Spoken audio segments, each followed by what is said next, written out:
السلام علیکم ورحمۃ اللہ وبرکاتہ۔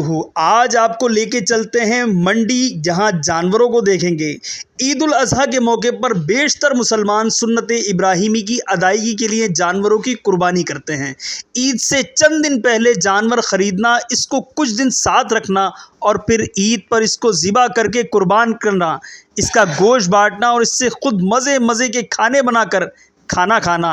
عید الاضحیٰ کا ایک ایسا جز ہے جس میں چھوٹے اور بڑے بہت شوق سے شریک ہوتے ہیں۔ قربانی کا جانور خریدنے کے لیے ہر کسی کی پسند بھی الگ ہوتی ہے۔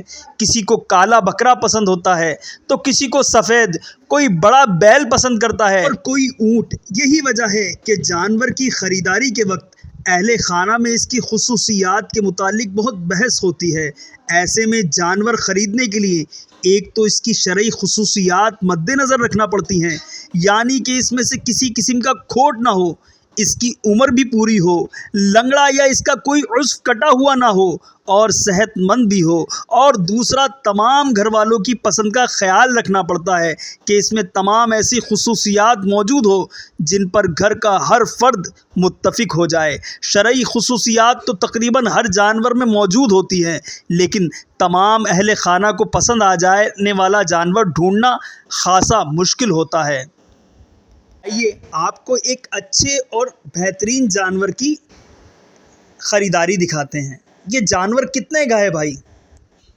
9 لاکھ روپے کا۔ اور یہ جانور کتنے کا ہے؟ 4.5 لاکھ روپے کا۔ دیکھیں منڈی کافی چڑھی ہوئی ہے، اور پوچھتے ہیں یہ جانور کتنے کا ہے؟ 11.5 لاکھ روپے کا۔ اور یہ جانور بھائی کتنے کا ہے؟ 2.5 لاکھ روپے کا۔ یہ جانور کتنے کا ہے؟ 7 لاکھ۔